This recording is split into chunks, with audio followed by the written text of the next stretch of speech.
Well, hello, and welcome to the show. Come ahead and see what we can get into.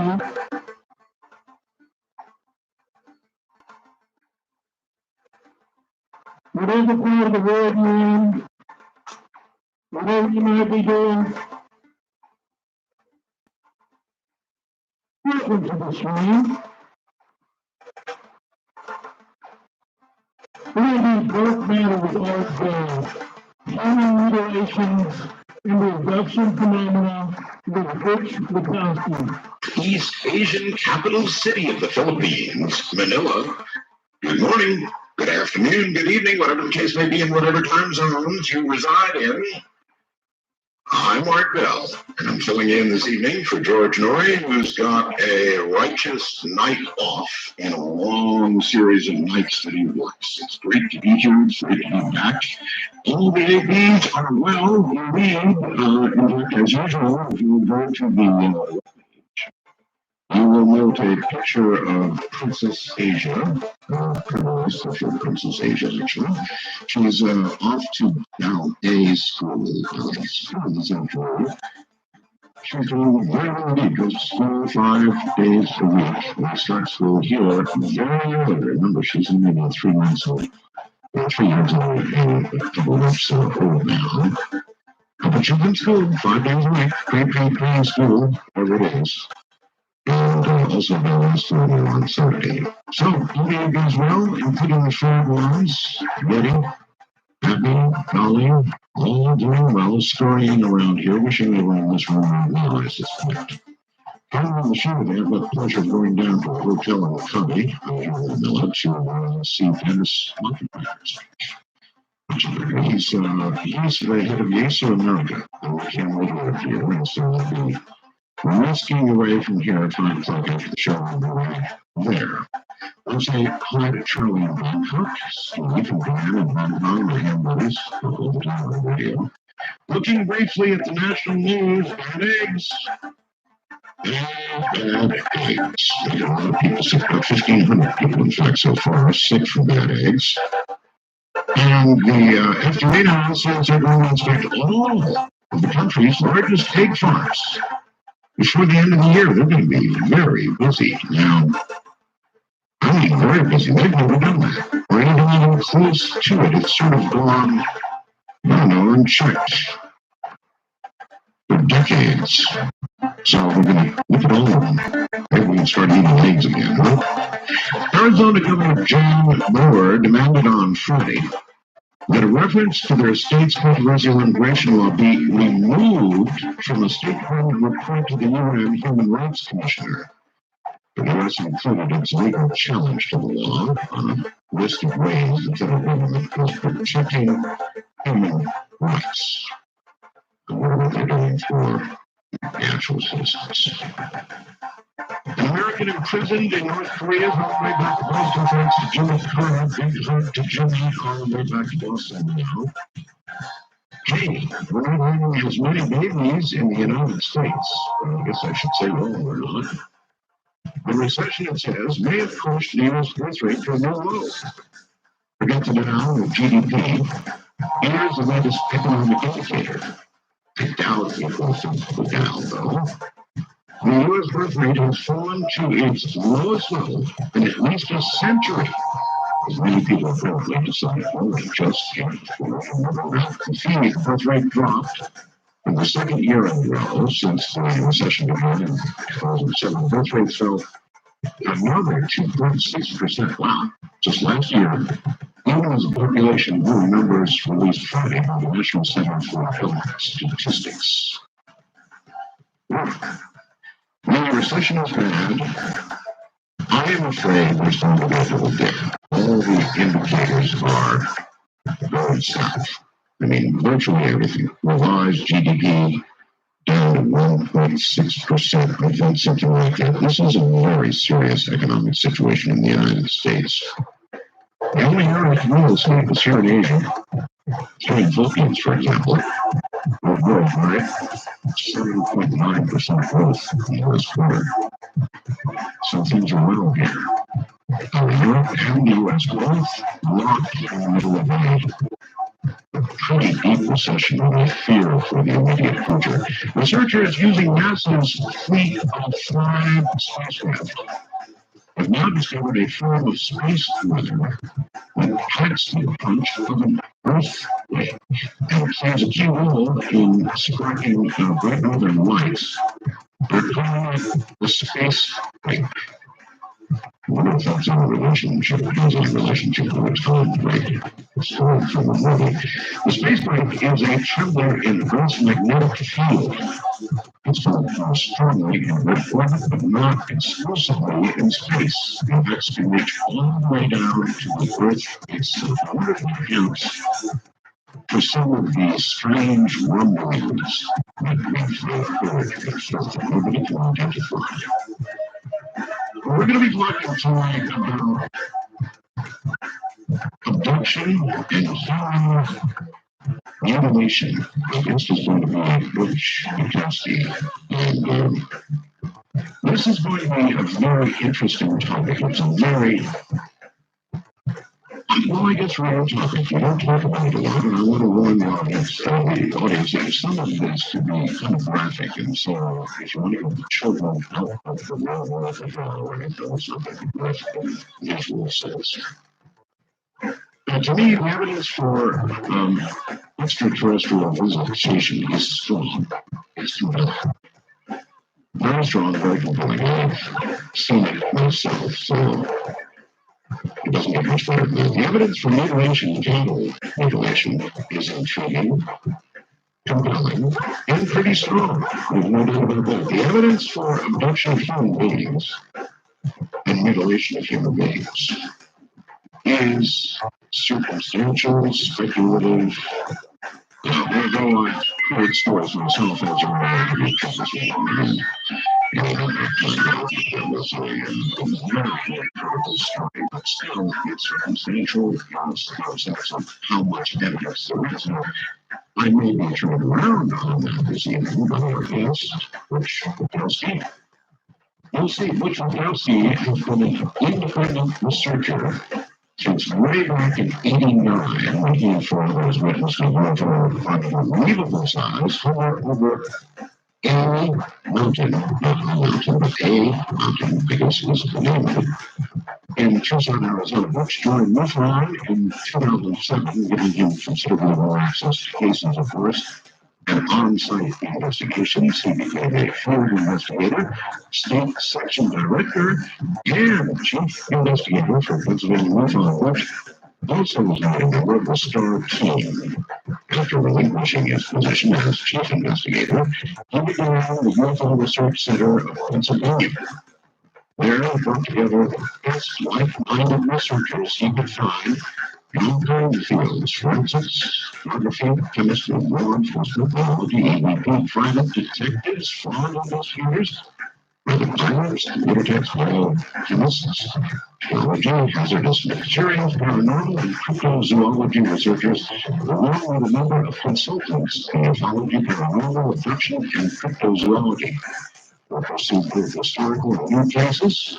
Hopefully resolve some of these cases of high strangeness and fields. If this research group is needed, and we go forward in the quest for the truth. So, even though it is somewhat speculative in nature, this evening we will look into human abduction and human mutilation. All of that beginning in March. All right, away we go. Butch Bukowski. Butch, welcome to Coast Air. I'm glad to be here. Good to have you. I have some computer messages answering the program. And there are some words that look out for Butch. It's going to be disinformation. Wow. Any idea why anybody might say that? We'll get started. No idea. Okay. I want to ask people this. I'm going to ask you how and why you got into ufology. After seeing a sighting in Tucson with some other folks, it was pretty nasty. They all stood there and stared at it and made some calls to local police department, sheriff's department. Local Air Force Base, and everybody kind of thought we were crazy, and they had no reports, and we knew what we saw. We all saw the same thing at the same time, and What did you see? What did you see exactly? I saw a craft bronze car, approximately 1,500 feet above a mountain, and about 300 feet in length, maybe 6-7 stories high, and totally silent, just hovering. And then rose up a few thousand feet and just was gone in a shot. So fast I couldn't believe it. Well, I was my own sighting, I'm sure you've heard. Perhaps I was triangular in nature and just above my head. It was a little mistake. That's what I said at the beginning of the show. You know, there's no question about that. As far as sightings and visitation is concerned, they're there. It's strong, compelling evidence, period. So we're being visited. I very well, again, certainly from this audience, from that. Then we get to mutilation, intriguing, compelling, you know, the cows and so forth and so on. Abduction and mutilation of human beings, that's a little more speculative for me, but we'll get to that. So, you obviously, after having something like that, I understand completely, kind of went to shock, and I guess that took you into the Well, I stayed at it until I think it was late 2002, and then I just gave up. I just figured there was no end to it, and you couldn't get an answer, and every time you'd ask a question, you were just getting another question. And then I went to MUFON in 2007, thinking I could get more information and be around more researchers and try to get some answers, but it didn't work out either. It just seemed like they did a fine job of taking the cases, but then there was never an answer. They were put into a database, and that's kind of where they stayed. So I didn't get an answer there. Well, there's no job, though, to go into the data and to keep it in. So you at least have access to all those files in many cases, right? Right, yeah, and I got to look at a lot of things from way back. I mean, they kept records from '69, so they did a real good job at that. And then I just got antsy and, wanted to go further. And around beginning of 2009, I started putting together the UFO Research Group of Pennsylvania. What did you learn with your research group that MUFON couldn't give you? We could go a little further in the fact that we had professionals, people that were working police officers, working fraud investigators, and so forth. And it was just a lot easier getting information, and there was a lot of avenues opened up as far as forensics and stuff like that we couldn't get from MUFON.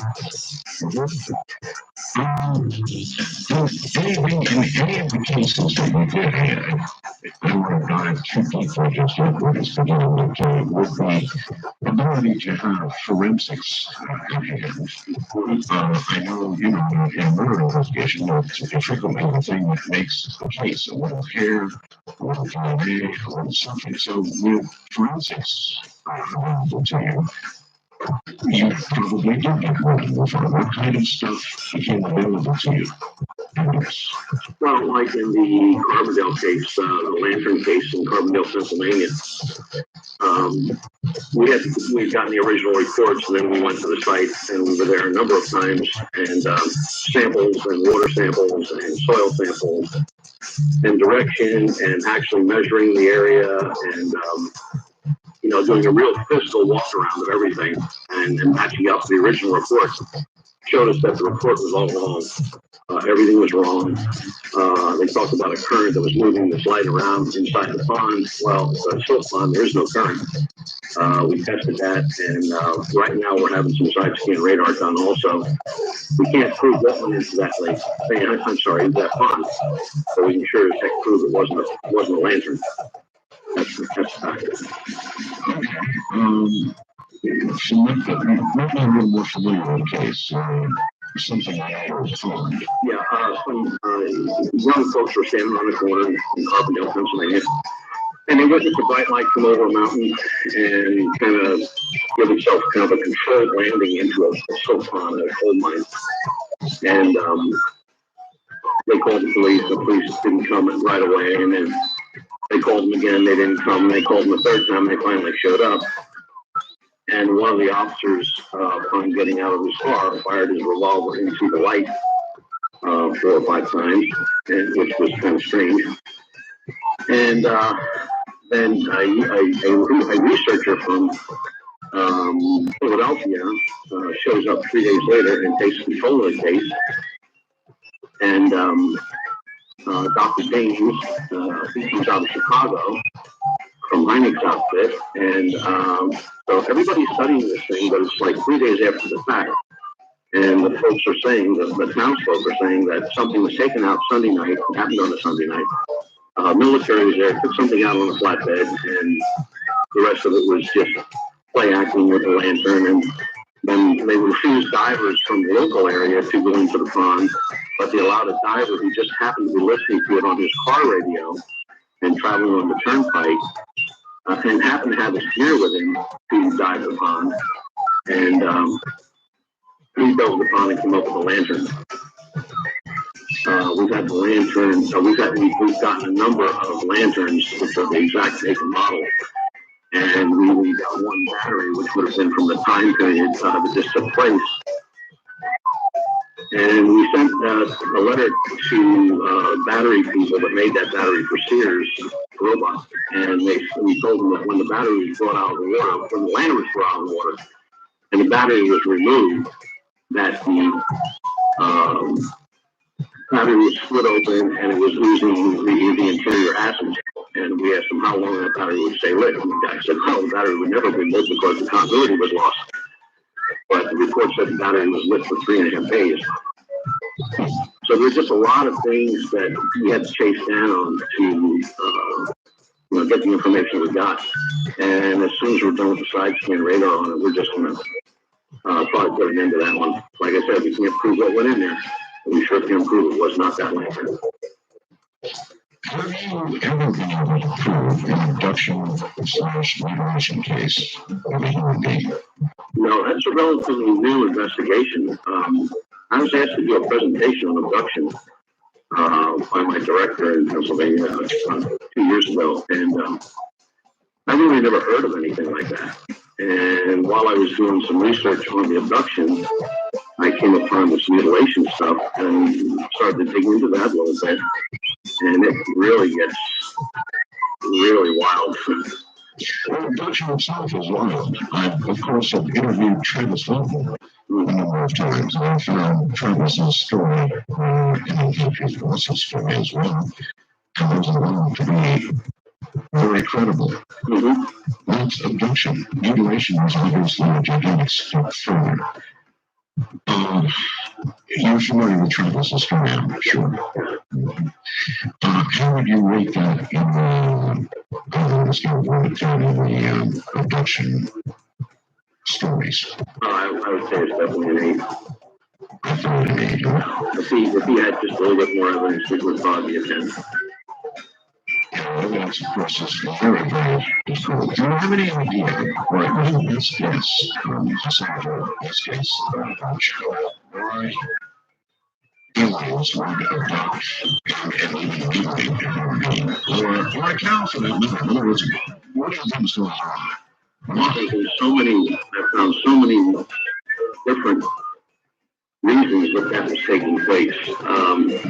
From of course, the government side of it, where people are saying, well, the government's doing that because they made this deal with the aliens back in the 50s to abduct people just for experimentation or examination, and then they would return them, and then you get the cows are used for some mixture of their blood and organs to make some type of food supply that they rub on themselves, which is saturated in their skin because they do not eat like we do. There's just one after the other, which nobody can ever say anything that, this stuff is taking place, or, we know of the abduction scenario. We know there's a capture, we know there's an examination, we know there's a conference where the abductors speak with the abductees, we know there's a tour of the ship, lost time, the return. And it's all the same. It never changes in that respect. Well, that's almost evidence of the sort all by itself, the fact that it never changes. I'm going to talk. Rich, hold tight. We're at a breakaway, and we're going to come back and get a little deeper into this. And anybody who knows anything about the liberation of human beings, why others from elsewhere will be talking to you too. Other side of the world, actually, from the majority of you. Good morning. I am Art Bell, and it is a matter for George. We're looking into human abduction and mutilation. And we'll get back to that in a moment. Coming up tomorrow night, continuing the Coast Weekend, is Ian Punnett here now to tell us what's up for Saturday. Hi, Ian. Hey, Art. I never really noticed it until I just heard it right there, but it almost sounds like Charlie Daniels is rapping. It's pretty close to a rap. Yeah, I guess it is. The rhythm that he hits, it's pretty good. Two things tomorrow night. Our main guest is an expert on the occult and on mysticism, as well as being a founding member of the rock group Blondie. He's in the Rock and Roll Hall of Fame.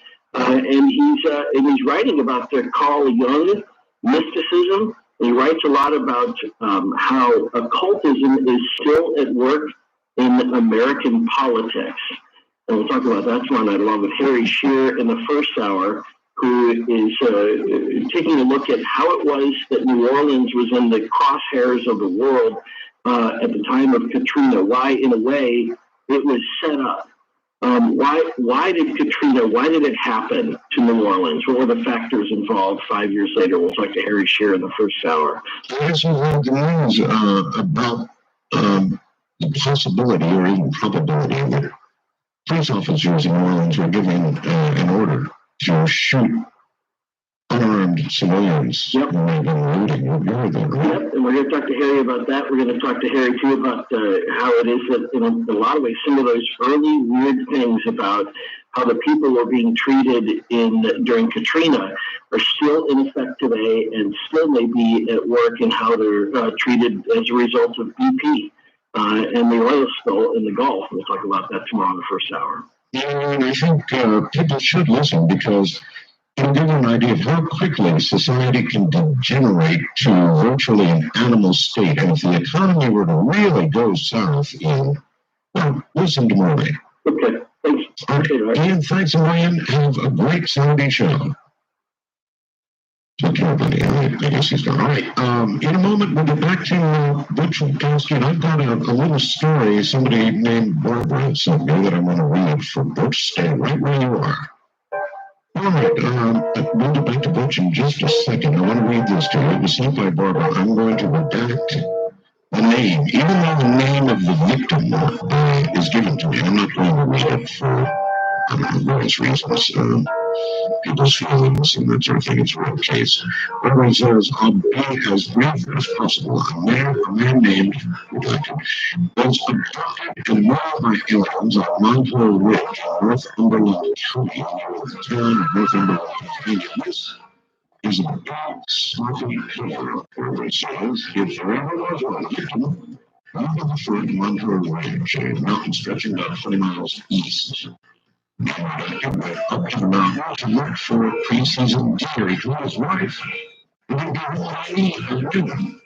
He rode his four-wheeler up the power line, I guess, beyond his home. A little after 5 in the morning, noon came, and no man. The His wife and children became concerned. At 2, the search party was organized. However, state police, paramedics, and 200 volunteers all hoping to search for no one active. The four-wheeler was found on top of the mountain near a power line. Tracking dogs could find nothing to go on around the four-wheeler. The search went on for 2 days. Over 6 miles of mountain were covered from top to bottom. He apparently vanished without a trace. The four-wheeler was, keep in mind, 2 miles from his home at the foot of the mountain. A pond just a few hundred yards from the house was even searched. There were skin divers, so they overlooked nothing. Dogs were over the whole area consistently for weeks, no trace. In the evening of the second day, something white was spotted in a large brushy area about 25 feet from the pond. Police and rescue workers spent 10 minutes cutting and hacking brush and small trees so they could reach what looked like a body. It was non-active. He was wearing his underwear. He was emaciated, not bloated. He was white. He had an expression of horror on his face when he went up to the mountain. He was fully dressed, boots, camera vest, hat, socks, pants. The FBI showed up within 30 minutes. They discovered body. They took charge. They wouldn't let his wife look at her dead husband, no matter how much she tried, and you would think they would not do identification. The FBI asked questions around here. Neighbors, mostly farmers. 3 farmers on one farm, that's 3 of them right, said they saw a large, round, bright object just above the power lines at the time of the disappearance. It was silent. It did not move for about 10 to 15 minutes. That's quite a while. It suddenly went up and then suddenly stopped. The light shone down. Something was pulled up into the light.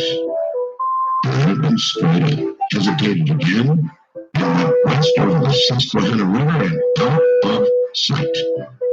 A close friend of mine said after 2, not 1, but 2 autopsies, nothing was found. The toxicology test revealed nothing. So no drugs. No visible cuts or bruises anywhere except from the brush. Now, body is at Allentown. From there, it's going to Fort Indiantown, Pennsylvania. The wife is told she cannot have the body for 6 to 8 weeks. A boat was found, get this, a mile from the four-wheeler a few days ago at the top of a tree. It was his boat.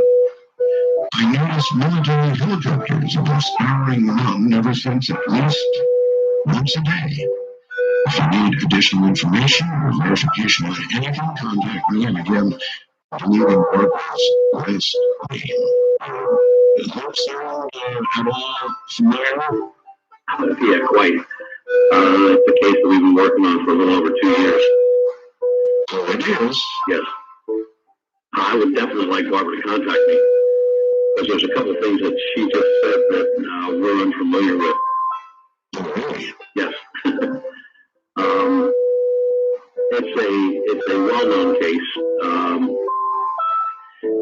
Peter Davenport, if you're familiar with him, and I have been working on this for a little over 2 years, and with a couple other investigators. It is I don't know how to put it. It's one of those cases where you have a lot of information, but you don't have a lot of information. You have what the police are saying, what the witnesses are saying, what the newspapers have said, and Peter Davenport's report was the very first report made on the case. It was very thorough. He was in contact with a lot of people, and the report that he just read to you is Peter Davenport's report. There are a lot of things in the report that we've been trying to prove, but we cannot because it's still an open case. The autopsy did not find anything that we're aware of. There's a cause effect. The toxicology came back a number of weeks later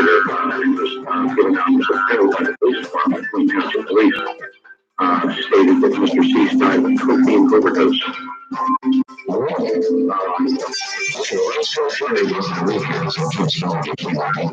Right, yeah.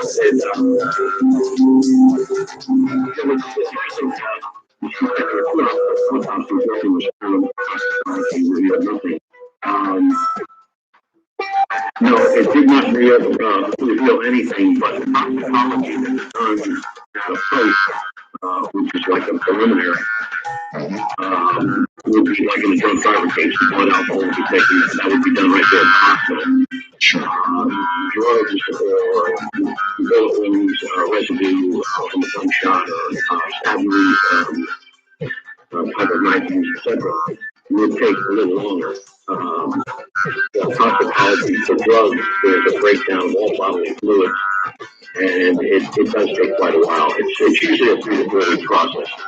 There's a sedimentation period with some of the fluids, and it just takes a little while. And when it came back, it said that that was cocaine overdose. I mean, everybody was quite surprised about that, especially Peter. It just seemed like there was so much information that came forth, and a couple of witnesses that he had that I am not privy to at this point. We were in the search team, and we tried to find out some information on it, and one of my colleagues who was investigating it even before I was with Peter, called the Township Police and wanted to get a copy of the police report, and they basically told him that it's still an open case. So, they find that you have any physical area or cocaine? No, sir, not that we're aware of. And That's strange. And it doesn't seem like he had any record of that type of use.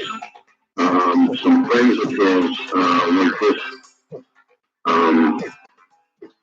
talked with, within the last 4 or 5 weeks, one of the investigators was up there, and one was with the fire department, and he was also with the search team. And he knew nothing of any drug use, and he had known the gentleman for most of his life.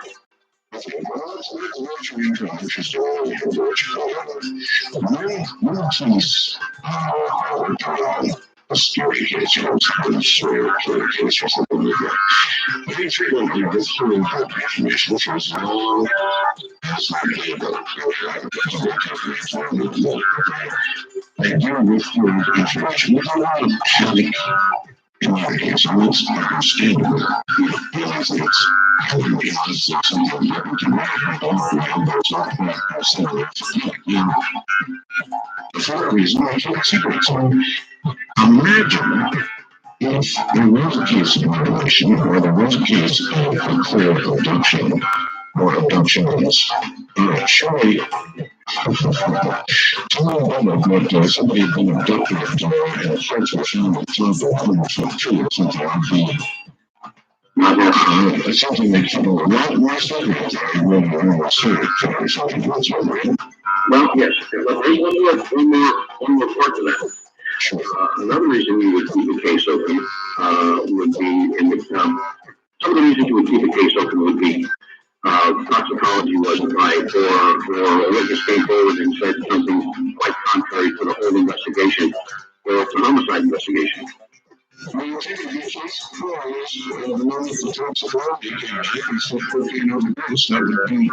exactly right. That's exactly right. So, either the Point Township Police have something else they're working on, or they're looking at some other type of charge, or maybe there's other people involved that they don't want to make known, or we're not going to know about. It's the only reason they would keep the case open. I mean, once the toxicology would come back and say, like the gentleman died after getting hit on the head with a hammer. Okay, that's it. It's not. The case is closed. And this case was not closed. It was an open case.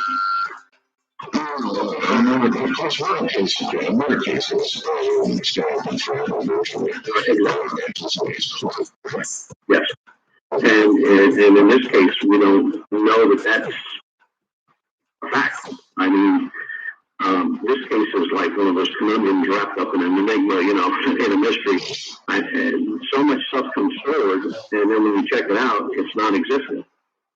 Okay, let me take you in another direction for a second. I want to know, in the United States or in the world, if you have the figures, I know that thousands or tens of thousands of people, I guess, disappear every year. They just disappear. Now, obviously, some run away to South America, some island or something in the Pacific or whatever. And obviously, perhaps a large percentage, but a lot of people just disappear and they never get there. So, again, what kind of numbers are we talking about? The last check I did was the National Crime Reporting System, which is where all police departments report to the FBI every year on all the cases of everything from bicycle theft to murder, slaughters of any kind, accidents, missing persons. When I did the research on that, about 95% of the people that go missing are found. And those are your runaways, mostly teenagers. They compose the biggest number. Then you have the spousal abuse, and you have drug abuse. You have old age folks just walking off into the woods and down in there's a whole number. There's like 95% of that number of about 400 million are found. Those are cases that are closed at last. 250,000 a year. That's in the U.S.? Yeah, only in the U.S. We couldn't get any numbers outside the U.S. because most of the countries don't keep any numbers. You know, people walk off in Africa, that's 50 people just walked off. But it still left at 5%, which was about 30,000. So if you take that 30,000, times the 10-year period that I looked at, quite a bit of people. That's a lot of people. But you're not on the cell phone, right? No. A quarter million, 95%, 5% of the 250,000 is still a lot of people. And those people are simply,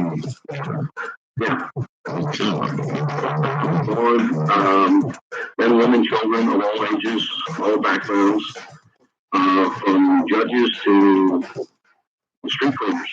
I mean, that's just, they just seem to disappear off the face of the earth. And it seems to be a phenomenon that is only in the Western countries, like they keep numbers, of course, in England and Germany, France. But when you get to the smaller countries, like, larger countries that don't keep those numbers, like Africa and the Middle East, the numbers are phenomenal. And if you just add another 5 years onto them, you're talking about quite a few people. Where are they? I mean, I can see a lot of people found, and I understand what they're saying with, the teenage runaways and spousal abuse and drunks and all that kind of stuff. But that 5%, they don't have an answer for. Nobody can find an answer for it, but they're gone. It seems to me, if you just project your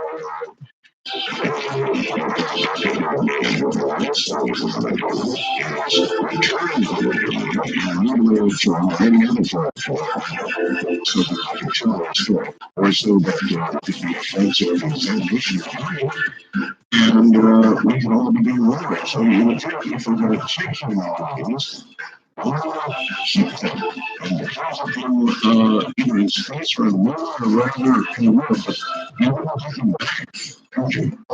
No. I think our little gray brethren from outer space are a little bit more malevolent than you are benevolent. There's only one really. Yeah. Okay, this one is from this. This says, I strongly suspect that this information please don't let CIA assets make their way onto your show. Public of free abductions, mutilations, or intelligence operations using technologies. So, what is a free what you wanted to say, which is going to scare people as well. It should. And that is disinformation. He wants aliens thrown out as around fascinated.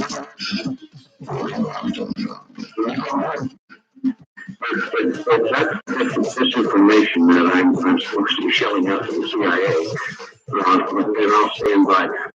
But there is one case out of all these cases that we found that is so well documented that I had every physician look at it. I've had other investigators look at it, and it's probably the best investigated case of mutilation that has ever come across.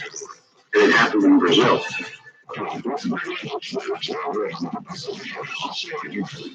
It seems to me that if there are abductions, and you clear that there are abductions, relations, I see what happens with your body. So, in the cases where bodies are returned or found, I would think that would be a mistake, because if you're an agent, and craft, there's no need to return the body and cause a lot of suspicion or angst, no reason at all.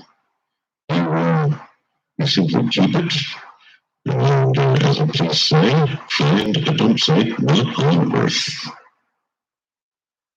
From the other side of the world, good day to you. The sun is high in the sky here, and it's presently, I don't know, about 6 minutes or so after 2 o'clock in the afternoon. It tells you how different it is, and it very much is different here. It's a different world altogether. It's almost like, it's almost like, those places I can get traveling around the world. Those of you that have not traveled to Southeast Asia, do so in your lifetime if you're able. I think you'd be very surprised. Butch Witkowski is my guest.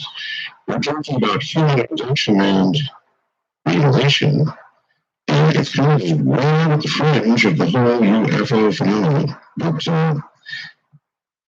I think there very well may be something to it. There are many cases, and there are many cases, by the way, that simply are not reported, and yet many more cases that nobody knows a thing about because people simply are gone. And that would be my expectation. If all of this is real, as I mentioned and will mention again now, certainly those who are doing the abducting and or mutilation would have no reason to deposit or dump the bodies back in a place where they could be found and where we could begin to get on the track of all of this. So that's sort of how I see it. Butch has a case he's going to describe to us in a moment. I guess one of his favorites, or one of the best cases coming up. All right, Butch, back we are, and we're about to dive into a case that I guess is one of your favorites. Yeah, I guess only because it's probably the best documented. A lot of the cases that we found, the documentation is very poor, or the individuals that were involved in the case were long gone or passed away or could not be found. But this one came with photos of the crime scene and the autopsy report, which you can get and view on the internet. This was in Brazil? Yeah, it took place at the Guadapaina Dam, which is right outside of Sao Paulo. It is a man-made dam lake used to supply water to Sao Paulo. Took place in 1988. The body was seen on an island in the dam area by fishermen who were offshore. And it was important. There was no attempt to hide the body. It was just put there like so much rubbish. It's just laid there. Witnesses, instead of going there and, getting all over the crime scene, did the smartest thing, which was they went and called the police, and the police showed up, the forensic investigators also. The coach was lying face up, only had on a pair of shorts. Now the shorts were taken off due to damage, and they were put back on. Vanity, I guess. I have no idea why. But the police didn't do that. The mutilation was exactly like cattle. So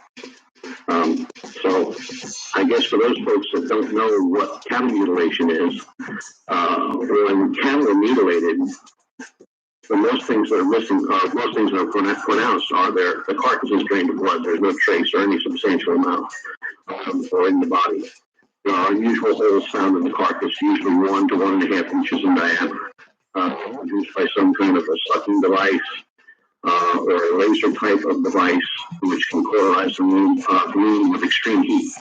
And that's been used in every case. The anus of the area is cored out, just like you core out an apple. And the bodies of the carcass is emptied of its digestive system. The sensory organs are taken: eyes, internal ears, tongues, glands of the throat, sexual organs, lower intestines, and that's pretty much in every case of cattle mutilation. In addition, I believe you never ever find footprints into or nearing the area. You also find predators not interested in such areas, right? Yeah, there have been photographs and taken by the New Mexico State Police, which actually has a unit that investigates cattle mutilation, where they've set up cameras and watched wolves and coyotes walk around the carcass. Just like you and I walking past the buffet table, it's free. They're just passing up a free lunch, but they will not go anywhere near it. A lot of people. Is there any reasoning that anybody's been able to discern? For that? In other words, is there some sense or something that could cause an animal to not be interested in such a free lunch? No, I've never read anything that gave any information to that. But in one case, they actually took a carcass that was hit by a car, and they put it 150 yards away from a carcass that they were investigating. And within minutes, vultures were on that carcass. They were all over it, but they never touched the other carcass, which was laying there. There's got to be a reason there's going to be animals operate on sorts of smell very strongly. I don't know what other senses they might have, but we don't know them. But I know the sense of smell is very strong. And maybe there's some sense, maybe they'll look into that causes animals to not be interested. One of the, and again, it's the New Mexico State Police, I believe, that's doing some work on that, where they've sent stuff to private labs. And the organs, like the heart and the liver, are like mush, they're like peanut butter. And to do something like that to an animal, it would take a huge burst of radioactivity, a radiation burst of some sort, to turn those organs to that. And another thing they found, the blood, that little bit that they find inside the bodies, doesn't clot for several days. You know, I have pups, and my pups get into trouble too, and they'll nick or cut themselves, and then it's like the blood stops within a matter of minutes, just like a human. But this blood doesn't clot. It doesn't do anything for several days, and then it'll start to coagulate and it'll clot. They took the body, took photographs, of course, of everything, and the body was in good condition. Now you got to take into account for the heat in that area of the world, just like where you're at, just like Asia. The heat there is unbearable. So this victim was killed within 20 to 72 hours prior to discovery, yet there were no signs of putrefaction, no signs of any wounds in the body made by any predator animals, no bullet holes, the body gave off no odor, and the body showed no signs of rigor mortis or liver mortis. That's very strange. And if you hit a rabbit on the road and come back a day later in a good heat, that rabbit's almost the size of your car. So the wounds were the same type seen on mutilated cattle and other mutilated animals. The eyes and lips were removed, the mouth cavity was emptied, the ears were removed, along with tissue from parts of the face along the jaw, head, and neck areas. There were 1.5 inch diameter holes in the upper chest where the tissue, most likely lymph nodes, had been extracted. An exact duplicate hole was located on the upper right arm where all the muscle tissue was removed, the bicep especially. Another duplicate hole was located in the left leg where muscle tissue from the thigh was removed. An inch and a half hole through the navel was seen where the intestines were removed. The testicles were and surgically excised through the penis, but the penis remained. There was also specified some signs as the it looked like some type of instrument was used to remove the prostate gland from the neutral tube. And the anus had a 3 to 6 inch incision to enter the digestive tract tissue. This is exactly the carbon copy of the surgery done for so many UFO-related cavity relations. Associated that nobody can come up with. There are many sightings in Brazil. They're almost on a daily basis in that part of the world. And also, to take note, Brazil has one of the highest records of injuries from UFOs recorded, where cars run off the road, accidents are caused, people are burned by them. Wounds appear like days after sighting, radiation burns, and that's predominantly in South America. I was going to say, it's not just Brazil, it's Mexico, for example. That's why Mexico it's so many close encounters. In fact, they've been collisions from Mexico City Airport. Yeah, and Puerto Rico is another one. A lot of sightings coming out of where there's damage to the property or to livestock or to persons. The most horrific thing that we found when we had the autopsy, which is, by the way, is in Spanish, which we had to get deciphered first, was coming up, and it comes up several times in the autopsy report, the word vital reaction. Okay, now, the reference to vital reaction means, well, let's put it, if I was a police officer explaining this to a judge, I would be saying that, a vital reaction is, if you would stab a person that is dead, okay, you would have of course, the mark of the knife going in, and it would be a nice clean cut hole, and you could take the knife and slide it right into the hole again, and it would fit perfectly. You stab a live person, they twist, they turn, they jerk, they pull. That knife is not steady. That knife is being moved in a number of directions, so therefore, around the wound, you're going to get a lot of hematomas, blood bruising, and blackness, and black and blues, and different colors all around those wounds. Exactly correct. Well, this guy,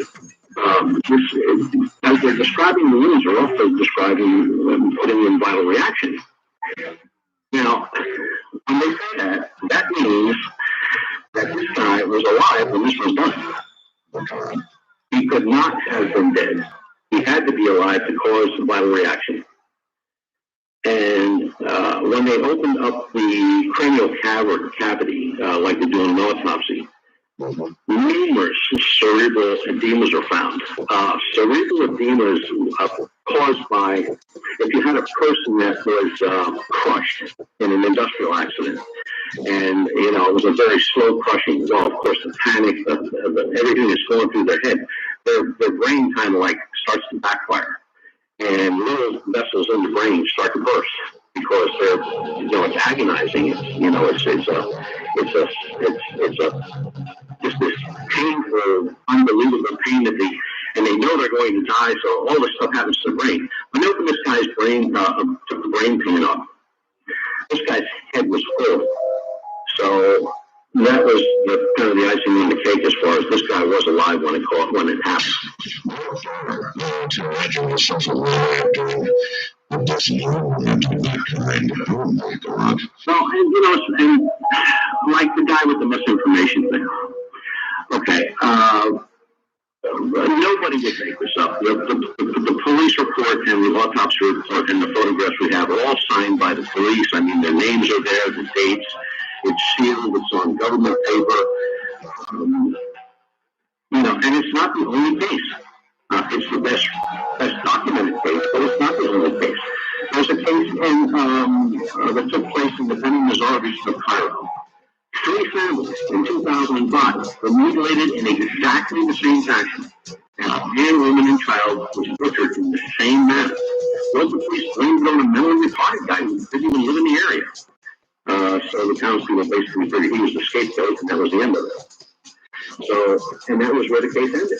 And it's like so many of these cases that we find, they start out well. Don Ecker, I'm sure you're familiar with him, a researcher. He was director of Idaho Nissan back then in 1989, and he investigated a report of a mutilated body that was up in a remote area of West Idaho. The corpse had extensive mutilations to the facial area, complete excision of the sexual organs and the abdominal organs. And when he got there, it was an absolute predisposition to repress the whole story by the officials. They said nothing more on the case, and that was the end of that. You mentioned in Egypt that there was, did you say 3 families? Yeah, 3 families. 3 families? Yeah. Mutilated in the same fashion? Yes, exactly the same fashion. I don't know that a mentally retarded fellow could carry all that out. I don't think so. I mean, if you want to mutilate somebody in that fashion, remove the things that you mentioned, I will not repeat right now. Were those parts simply parts you never found, even cattle mutilations of parts you never found. None. You would think. There's one picture that just to this day, after I saw it, it just amazes me. If anybody out there is familiar with a cow, they have more than one stomach. Okay? And the stomach lies very close to their udders. And there's a picture on the internet, and if you find it, just look under cow mutilation, it'll show up sooner or later. And you'll see there's a cow laying on the side, and the udders are removed. And then you can see the stomachs. And it's taken out, the udders are taken out with such precision that they never even nick the stomach. A friend of mine who's a surgeon, a brain surgeon, said, I'm not that good. And he said, I work inside people's heads. And I'm thinking, wow, whatever they're using has got to be so unbelievable. And it's, we have some cattle mutilations where the bodies are found that they've been dropped from great heights. Every bone in their body is broken more than once. So these things are done with surgical precision, or what is beyond conventional surgical precision, out in the middle of nowhere. Yeah, they're all. None of these are done like like downtown Manila. I mean, this stuff was all would be found in the furthest parts of jungles. There were some cases that we're still looking into. And I'm beginning to believe that they're just somebody's story that took place in Vietnam, during the Vietnam era. And there were some real atrocities that took place there, but this was a group, a MAXOG group, on a mission, special operations group, and they came across a group of aliens loading body parts from a prior firefight into plastic containers. And the firefight ensued between the MAXOG group and the aliens. Of course, the aliens lose, and these guys are all taken back and given a chemical cocktail to make them forget what happened. And there's another one that came out a little while ago, a naval photographer stationed with an Air Force group to investigate the crash of a B-52. And this B-52 was supposed to be like just laying in the jungle, like somebody had placed it there. It did not crash. And the gentleman states that, he photographed the cockpit area and the control area of the craft, and everybody was so strapped in their seats, yet they were mutilated just like cattle. We did a search of the crashes of B-52s during the Vietnam era. No B-52s came down actually in Vietnam. None that's reported anyway. And the gentleman, I guess there's a couple more. He spoke at some kind of UFO conference in Las Vegas, Nevada. And he's a combat photographer, and he said, "Look," he says, "I just started remembering this stuff, a few years ago," and he thought he'd bring it out. But he said the crew was so strapped in their seats, they'd all been mutilated, and typically. It works in the same fashion you described. Yep, he says typical clean cut wounds that you see in an animal mutilation is exactly what he photographed. And he said the investigation team that was there, which was, from most likely CIA or something like that, they were ordered to burn the plane and the occupants were set. Which Well, you can imagine the motivation for doing that. What the government cannot explain, it generally covers it. And why not? You don't want the public scared of this sort of thing. I mean, this is real terror. There are a lot of people which might be able to help me out here who absolutely, almost as a religion, want to believe that aliens are, benign, furry little things that want nothing but the best for us. And I never have believed that. I never believed it. And I don't believe it now. I think that they're potentially very dangerous, that they look at us very carefully. Even if you don't, even if you ask, subjectively, we're not people. And if they're looking at us that way, they just might not treat us the way we would wish to be treated. And certainly they wouldn't want to. Potentially in that sort of nature. I read an elevator language because he is against regulations and subjects. From the other side of the world, Manila, in the Philippines, I'm Mark Bell. This night for George Murray, who's taking the evening off. We're discussing human abduction and mutilation. Sometimes abductions don't result in mutilation, but instead in implants, as you know. Radius Trooper is a very, very close friend of mine, and I have no doubt I have discussed in detail with you about the implant in his ear. And if you listen to a previous show with Dr. Roger Lear, you may recall there was an operation done on Midway in order to remove the implant. His ear would turn beet red suddenly. I've seen it happen. And they were able with a scalpel to remove this thing, whatever it was, it actually showed in imaging. And when they removed it with a scalpel, and when they got close to it with the scalpel, it moved. And it moved sufficiently that the surgeon did not want to continue the scarring up, so they stopped. It's still wiggling. So sometimes, it's not a mutilation. Although I suppose it's a sort of mutilation to install something in somebody's body. Why would they do this? Of course, it's a big question. The whole thing is a big question. And we will continue with bunch of stories of human abduction and mutilation. Actually, for years, I've been in the camp of these are not our friends. And again, I really want to make reference to the number of transplants I'm getting who really object to this. And it's people, I think, who, I'm not sure, it may have to do with fear. It may have to do with the fact that people use the rationale that aliens, if they're there, but it's simply by virtue of the fact that, their technology would have to be so far advanced to get here in the first place, that they would be socially advanced, and that they would be rather fuzzy, they would have a great sense of political right and wrong, PC, that they wouldn't be doing these sorts of things, that they wouldn't need to do these sorts of things. And they may have, I guess it's fear. It may be fear. Which, what do you think? I think it's a lot of it. I think a lot of it's fear. The cases of abduction where these folks are never found, I mean, that's a big question. And I'd hate to think that we're all coming to the same end as some of the reports that I've looked at. But in an age where nuclear and biological and chemical weapons, which if they were deployed could decimate an entire race, we seem to just keep muddling on. I see more people panic over gas prices than the thought of a nuclear holocaust. So if they panic, if they were told by the government that aliens are here now and have been since forever, I don't think the government's going to be willing to talk too much about that matter. I mentioned Wikipedia. What about abduction and then implants?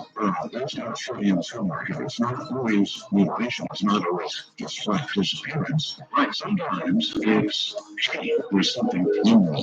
Oh yeah, and implants, and then there's multiple abductions where a person abducted many times over their lifetime, and very little is done for them.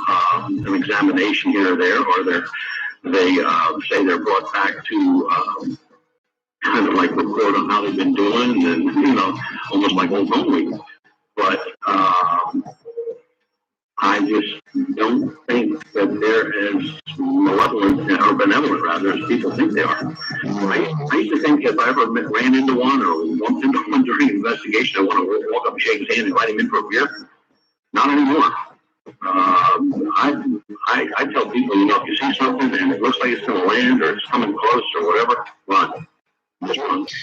But in fact, when you think about it, if you're investigating these things, and I assume from time to time when you're able on the scene, there is a stronger possibility for you than there would be for the average person of, having to come to grips with some sort of close encounter. Have you thought about that? Yeah. And my family especially, hey, Dad, what happens if you run into one of these guys? What are you going to do? You get a little old to run. Well, I guess I'll put up a fight, but it's more important, I think, to find out why. The truth and why is a big thing. And, that's one of the reasons we started U4 Cop, to find out, get to the end of it, or at least get to a point where we can get some answers, or we know where to go to get some answers. Okay, well, do you have any best guesses for it? The why of it all, in other words, why are they doing this? If you put it all together, if you put together the implants, which obviously are Solonic, and then you move all the way to mutilations, which are to dissect us, I guess, and find out us. The thing I have the problem with the dissection deal is, look, if you dissect one human being, okay, you know exactly what the next human being has. There is no difference in the autopsy of a male and a female, with the exception of the female organs. That's it. The muscles is the same, the rib cages are the same, the bone structure is the same, the skull is the same, the brain is the same. So if they did one, why would you have to do any more? And if you don't do one now, why would you have to do any more? What about genetics, Coach? There's so many stories when it comes to the mutilation and the abduction scenarios and phenomenon that, first of all, they come up with, well, the government made a deal with the aliens that, of course we could take so many, and they reneged on the deal, so now they're keeping them. And then you have Dulce Base out there in New Mexico, where they say, they are actually turning these people into hybrids, or having them birth hybrids, or they're just using them for food sources. And, it can get so wild and so far and so stretched that, it just makes the answer go so much further away. I just got a thing on email here. A lady says she has an implant in me and would like somebody to come check it out. So, I don't know. At least you have implants. You have some form of evidence. And of course, I guess, even within relations, you have evidence, occasionally. I just think the majority of them are not returned. And again, we've got so many disappearances that are unaccounted for, simply totally unaccounted for. They could be taking people, and we would not know they were taking people. Exactly. And it's the numbers are staggering. I mean, so, I only did 10 years. So if I go back to the turn of the century and use the same formula, we'll be talking about billions of people, not millions. Mm-hmm. Are there any ongoing cases right now? No, none that we can find. Is there any indication that they've been tailing off? In other words, that there were more years ago and there are not as many now? Well, I was talking to some researchers in South America, as a matter of fact, in Brazil, and Portugal, and where else were we talking to? Argentina. And a lot of things, of course, you're familiar with chupacabra. Well, these holes that are being found in certain people that they say were chupacabra victims, these researchers believe were human mutilation victims. And in those countries, cremation is not a big deal. I mean, it's not like cremation is here. We use cremation a lot here to dispose of bodies. In those countries, burial is a very religious rite, and cremations are very seldom done. But it seems like the one investigator told me from Argentina, he says every victim that he's gone to see or tried to see has been already cremated by the time he gets there. He said the body was found yesterday, it was cremated yesterday. He said that's impossible, we can't do that. But it's being done all the time, he said. So where he's going to look at what he thinks is a chupacabra victim, when he's told what the wounds look like, that they're all exactly the same size and they almost look like they've been cauterized or they've been cut with a precision instrument. Well, that's not an animal. I mean, if you look at an animal that's been ravaged by, say, a wolf, I mean, they're shredded, they're torn apart. And the first place they go for is, the underbelly, the soft part of the body, and they just rip and shred and tear. And you're looking at these cattle and that are in just as good shape as this guy was found in Brazil. Mike in San Diego feels blessed that you dodged my question on genetics. Certainly, humans are the same with regard to genetics. That's true. It's very true. But I don't know.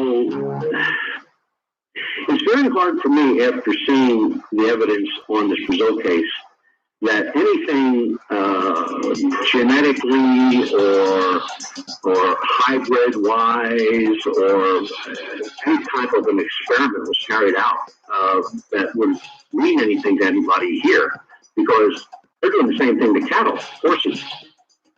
I mean, I see a correlation there that anything would be being done in a medical sense to advance us or them or anything else. This is just flat out butchery, and in every case the same organs are taken, whether it's cattle or humans, the same organs are missing. Well, why is that? I mean, what is it? I don't know. Here's something from Randy in Africa. We are a game preserve in Africa. The implants are simply their way of tagging us, abductions, whether biological study of us, mutilations or poachers, just like here in Africa. Well, he's probably got a good theory there. And if all of these cases of abduction turned into mutilations, there's bodies laying all over the place. That's right.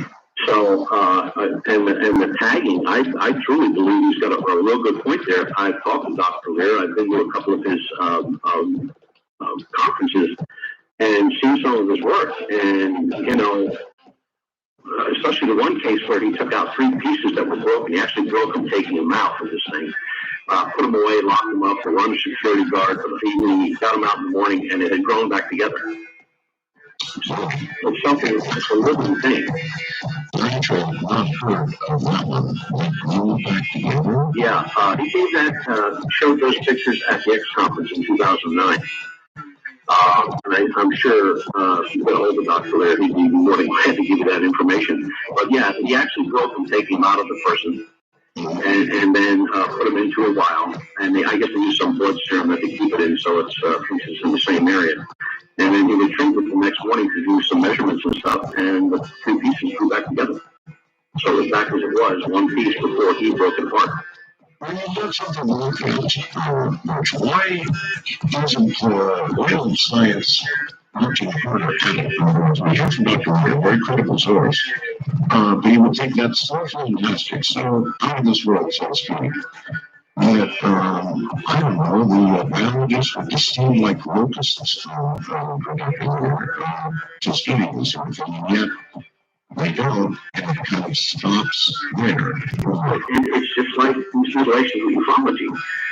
These reports were so quickly dismissed as just misinformation and stories concocted by lurid tabloids, and the cattle mutilations were blamed on everybody from religious cults to predators. And reports today, if you go to give something like this at a conference, they put up a MUTLATION or another large organization, first thing they do is they dismiss it. You can't do that. It's bad taste. It's just not to be mentioned. Well, it's hard to talk about. I mean, we're here, like, right now, talking about, human beings being dissected and mutilated. It's not easy to discuss, and people sort of, they're so scared of it, they're so freaked out, they just don't want to feel it. Well, it's all over the internet. They can find it. They can look at it. It's nothing that, I've concocted. I've taken everything I've gotten from what investigators I could get hold of down there. And the only other case that I'm still trying to get information on is a New Zealand case from 1994. And this guy's got the same wounds as the guy in Brazil in 1988. I mean, I'm looking at a drawing taken. I guess it looks like it was probably a drawing made up from an investigator who was being dictated to the information, but the wounds are identical and in the same spots.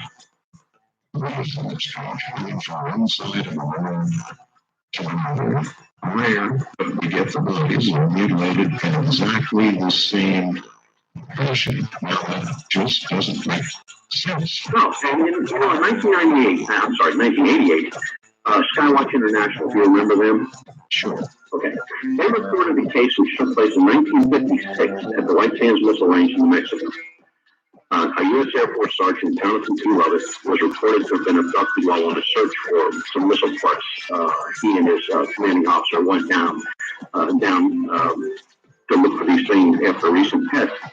And the commanding officer's on one side of the sand dune, and he's on the other side. The commanding officer hears a screaming, runs over the sand dune just to see that the Sergeant Lovett is being pulled into a craft by something wrapped around his leg, and off it goes. 3 days later, his body's found not far from the abduction point at all, a couple hundred yards, and he's terribly mutilated, totally nude. His mutilations read like a horror story, along with his eyes, tongue, lower part of the jaw, anus, genitalia, and other tissues all removed, anus cord out all the way to the colon. Exactly the same as cattle. This was 1956. Any thoughts on why this is going on while somebody is still alive? If you speak to a doctor or a neurologist, is there any reason or any gain that a physician could imagine in the research area? Any gain for doing this while somebody would still be alive versus, No, well, I was talking to a couple doctors about that. Some brain surgery is performed while people are awake and alive. There's a lot of surgery done now where, I had cataract surgery done last year, 2 years ago, and it was basically awake the whole thing. Brain surgery is not for brain surgery because you don't have neural neurons in your brain, so you're actually trying to feel the effect. But there was a case in Colorado. And this was two researchers, two UFO researchers are going to look at cattle. Cattle that was found. And the one guy's taking his pictures and doing this, that, and the other thing. And the other guy's taking some measurements. And he calls the guy over, his partner over, and he says, "What's wrong with this picture?" And he's looking at the face of the cow. And he says, "I don't see anything wrong other than the eyes are missing."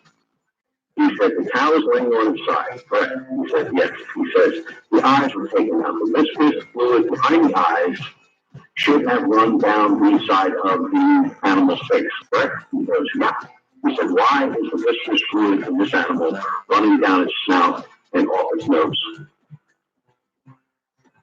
The cow was standing up. The cow was standing up when it was done. Yeah, it had to be. That's the only way the fluid would have flowed. If the cow would have gone inside, the fluid would have flowed, off to the side. And this fluid came right down its snout and off its nose. And there it dried. There's never any evidence found of somebody walking in or walking out who would have to be observed for whales, and never is. And whereas the predators never touch these carcasses, so something with high strangeness has done this.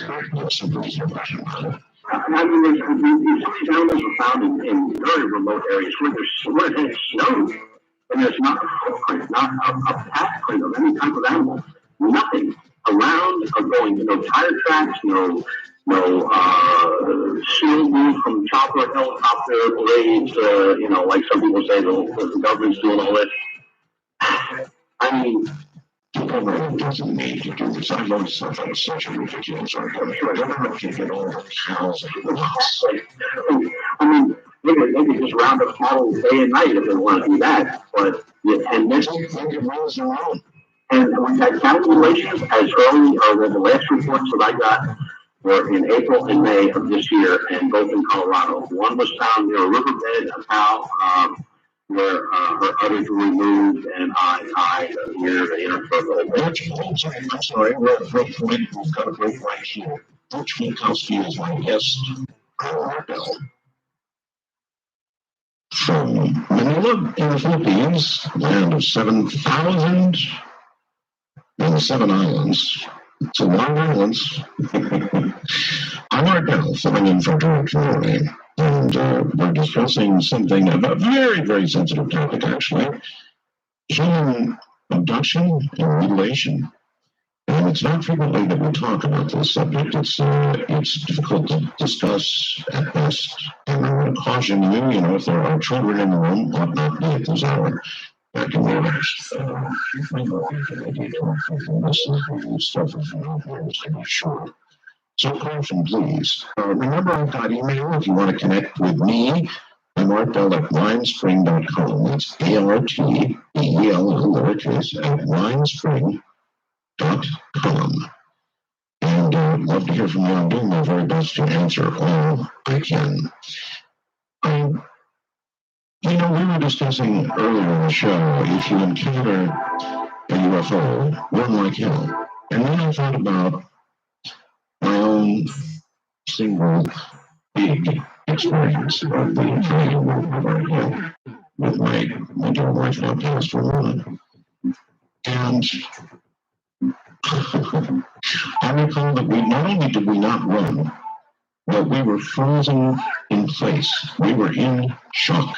And by the way, the shock lasted long after the experience. But as this thing passed over our head, we were standing adjacent to the car that we had stopped, and we just froze in place. Absolutely frozen in place. And I don't to. And it strikes me as kind of silly at the time, in a sense, but it was shock, absolute shock. And after it was over, Ramona was Catholic, very religious. She didn't want to talk about it, and that remained the case for years afterwards. She didn't want to talk about it, and I don't blame her. But I do recall the state of shock, and it just froze us, absolutely froze us in place as this thing approached the asteroid and then kept going. We just stayed frozen for I don't know how long, 5, 10 minutes, something like that. It was interesting. But what do you think about that? Run like hell is a good thing to be suggesting here on the radio, I suppose, if you believe in rock and roll. But really, that kind of thing does absolutely put you in shock. Yeah, I mean, there's been so many other things happen with people that have stood underneath or have gotten really close to them, where they got radiation burns. A father and son down in the Bristol, Tennessee area suffered some pretty serious burns, and I guess the father now has developed cancer. And then, the Texas case where the 2 women and the child were burned when they got within range of one. So it's not so much the human mutilation factor or, whatever. It's, we just don't know what they are. We don't know if they hurt you biologically or burn you or they're radioactive. We don't know. The gentleman that Sergeant Emerson touched the UFO over at Reynoldsheim, and his hand across it, he said it felt warm. I don't think I would have done that. I mean, he's a great guy, but I wouldn't have done it. I don't think I would have touched something like that. You don't know what you're going to get. One animal that was done in back in '67. I mean, the little lady, it was her horse, and she wanted to pick up a piece of the flesh that had been laying there, and something like green ooze came out of it and found her. So, I don't know. I don't think I want to be doing anything around them. Just last from particular again, there's so important. This is caution. The likelihood that ET is not friendly. So if a man like Tim Taylor may not be friendly, even if the rest of us are considered a very strong possibility. But, and Stephen Hawking, I read a few of his papers, and the guy's brilliant. And he's going to tell me to stay away out the things one more. I absolutely would spread right directly with a stage shot lasted for some hours after the I guess I wanted to take it all in. I didn't know how to put it in much. I suppose if something reported something comes out or something, something caused me yes. Well, I do understand that we just get frozen. Well, about maybe 6-8 months ago, I was privy to see another. And this one was quite different because it was pretty much daylight out yet. And I was leaving work and heading to my car. And I saw this very bright, brilliant light, almost like a flashbulb type of light coming across the horizon. And it looked like it was slowing down. And I'm like looking at my car, and where I'm standing, it's a good 500 yards. I'm thinking, can I get to the car and get to the camera and photograph this and get back? No way. They'll find me laying there out of breath. The ambulance will just cut me away. And I'm looking at this thing, and it does slow down. And it turns upright, and it turns the brightest red I've ever seen in my life, and shoots straight up out of sight. And there was a gentleman standing beside of me, and I looked at him, and he was just agape. The mouth was down around the chest area, and his eyes were focused forward and straight up. And I said, "Did you see that?" He said, "That's the biggest helicopter I ever saw." And I said, "There's no helicopter." He said, "In my mind, that's a helicopter. I'm out of here." He left. So I really had reservations about making a report. I'm thinking, nobody's going to believe this. So I said, the hell with it. I'll make a report. So I make the report, and 5 minutes later, one of the investigators calls me and says, "Hey, I got an identical report to yours, and the time difference is only 1 minute off." And the guy and his wife were 82 miles north of where I was standing. And I'm going like, you know what? I'm going to quit looking up. And people ask all the time, how do you see these things? Look up, But, and most people don't. Most people don't have that national character. Where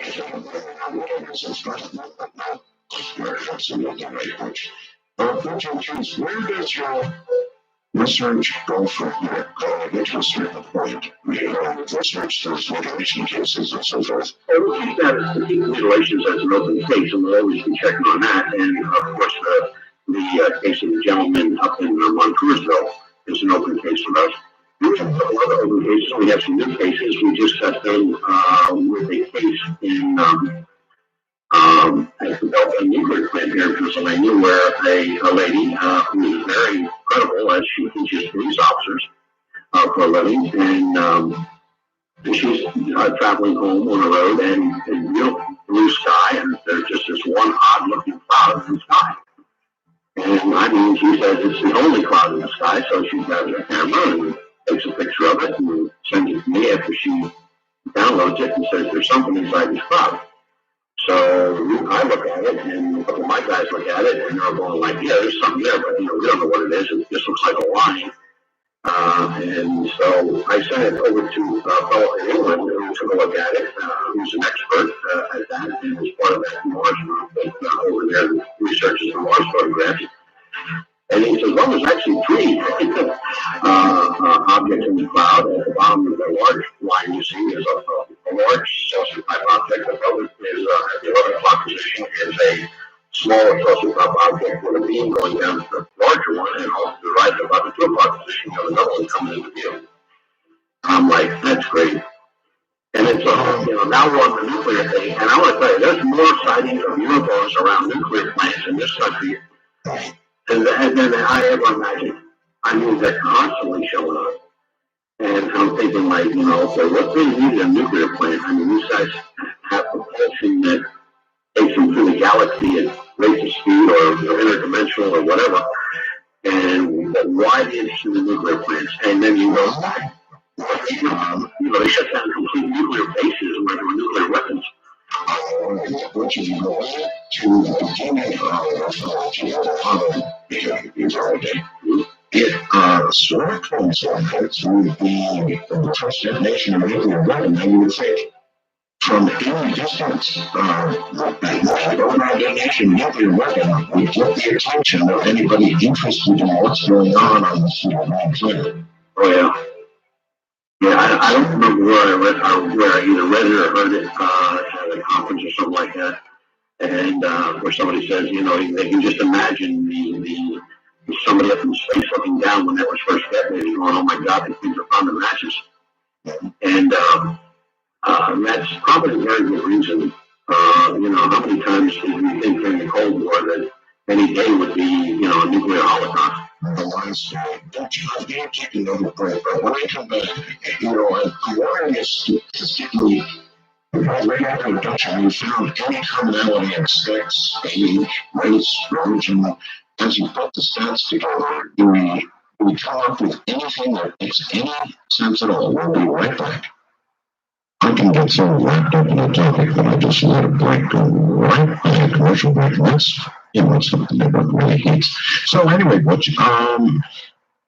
sex, age, race, religion, anything else? Any common factors? About the most common factor was young adults aged 13 to 19 was the most of the people that were missing. But again, like I said before, as they cleaned out and start to get down to the whereabouts and the findings, that same group was the group that was most likely to be found. And followed by them, it was females in the age 70 to 40 group, and males started again at very young ages. Also went back into that 95% of going found, but carried on with males in their 40s and 50s as missing. And a lot of that, when you look at the reports, it almost looks like a lot of them had dementia or the beginnings of Alzheimer's, because they all had medical records of pertaining to those illnesses. Okay. I wonder if that's the reason for the disappearance, or that's what's being studied. I think that's what's being studied. I don't think that's the reason for the disappearance. But there's just too many people.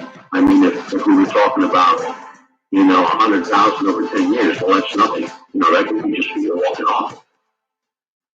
Okay. Which do you think that our government is well aware of what's going on? Absolutely. Okay. Yes. Do you think, as the old rumor goes, that ideal was information? Yes, I do. The whole attention is paid to what's going on, that, if it was a government that was being forthright, and I walked up to them and gave them these cases and said, hey, look, this is happening here, they put out a warning immediately, or they start looking, or they start doing something.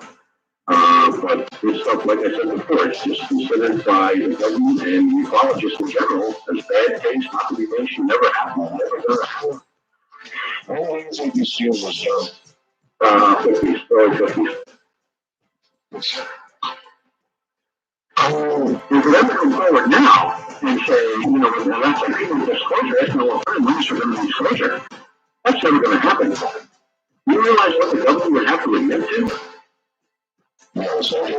From Roswell to whatever happened last week or tonight, I got a report of one in Washington State. And I haven't talked to see UFO from somebody for me. So, are they going to admit that? No, I can call Washington State and state police or anybody else out there. I'm going to get the same answer. No, never happened. Don't have anything on it.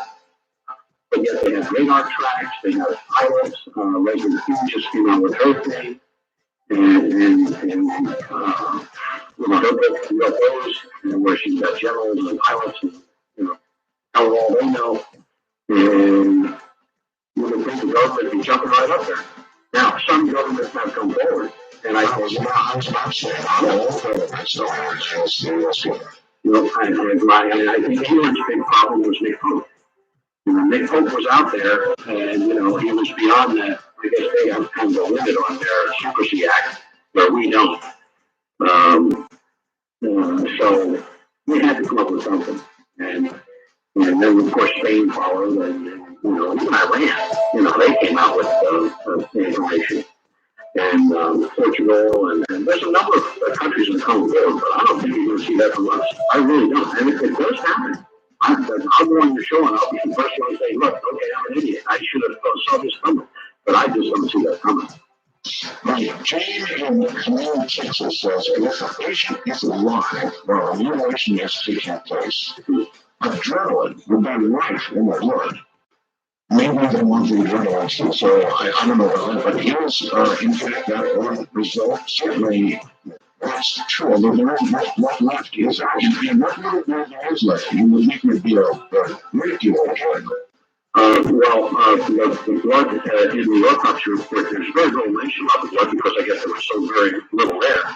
And I guess what was there, according to the autopsy, and we had a little trouble with the wording, it looked like the guy was trying to say that it had been contaminated. Now, I don't know what he means by contaminated.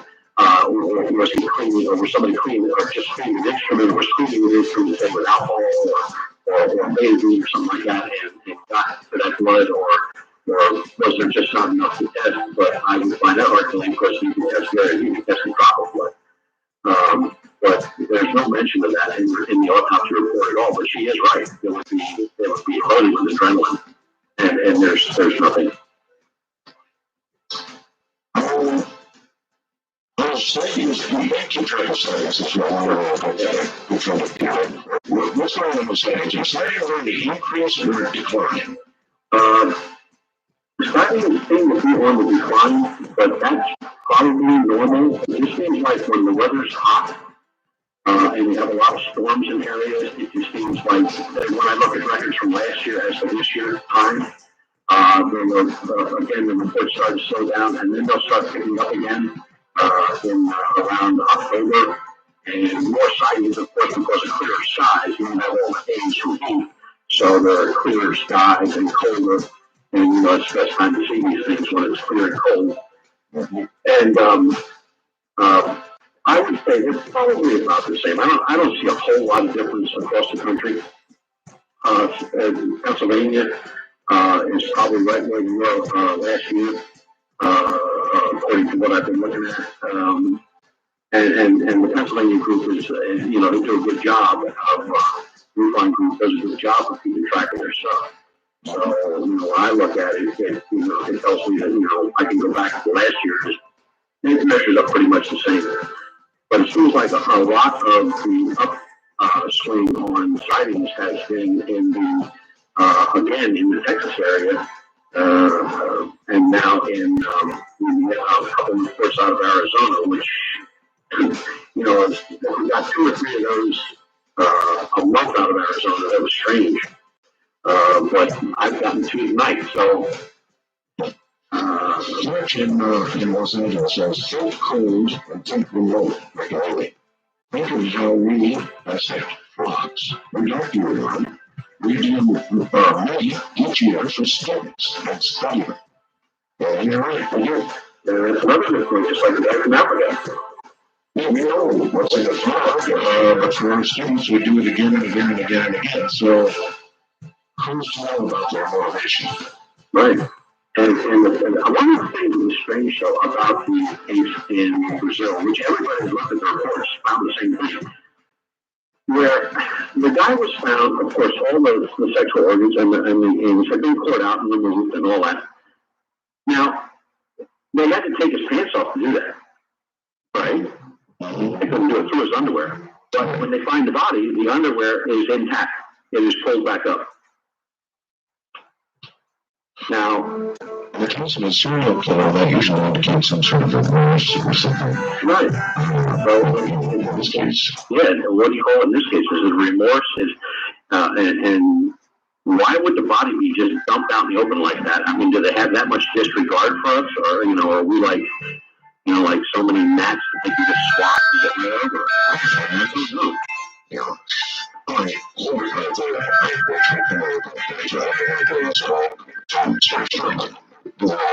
Get the numbers up for you as we come back. If you have a question about abduction, about mutilation, or even better, if you have some sort of personal experience, we would particularly like to hear from you. I know this audience is centered on topics of this sort. Many of you things have occurred like this. So, if you're one of those, we particularly appreciate your phone calls. I mentioned as we come back, the numbers up for you. From the Philippines, I'm right there. A lot of people are asking, where's the photographic evidence? Well, fortunately or unfortunately, because it's tough to look at, there's a lot of it. If you go to Google and just put in human mutilations, it'll take you to Brazil, one of the places where you can actually see the photographs for warning. This is tough stuff. And, as a general rule, absolutely, really, you wouldn't see this sort of thing displayed on U.S. news anywhere. But, of course, the evidence is on the web, and you can see it and decide for yourself. So for those who ask about evidence, it's there. Just a little bit of caution when you're looking. With the open phone lines, that's occurring right now. So if you've got something relevant, as in some sort of experience or perhaps you have a story, I'd love to hear from you. Those are the numbers. We'll be right back with all of you. On an unrelated topic, just before we go to the phones, George was absolutely right about that. He was talking about the government wanting to know about every penny you have. And this last time when I did my taxes, of course I'm here in the Philippines, I have bank accounts here in the Philippines, and they passed a new law, and they want to know about any foreign bank accounts you have. And, I thought about that. I almost didn't do it. I was so angry. It's kind of like, this is money that I earned. This is money that I've already paid my taxes on, right? So if I wanted to take that money and go throw it in the Potomac River, I could do that, presumably. Not that I would, but I could do that. Or I could do handing it out to the poor. I could do a million different things with my money. But once you've paid your taxes on your money, what damn business is it of the government's what you're doing with it? Now, I did as my accountant said that I should do and reported my foreign bank accounts. But the more I thought about it, the more angry I became. And I actually thought about not reporting, but I didn't do that. High-profile person, I love making examples of them, so I've always been very fastidious about reporting. It's just that what business is it of theirs? What you do with money that you've already paid your federal taxes on? It just doesn't make sense to me. All right, we're going to go to the phones. Butch, are you ready? This is a tough topic, and I don't know what people are going to have to say about it, but we're about to find out. Okay. Okay, here we go. Let's begin with Shelley in Northern Kentucky, I believe. Shelley, welcome to Coast AM. Hello. Well, you remember that the government supposedly years ago didn't want to learn about aliens because they're glitching God. And when we mentioned the money we plugged in the ground, I just said it's and you know, they were organizations, and they had a line everyone together,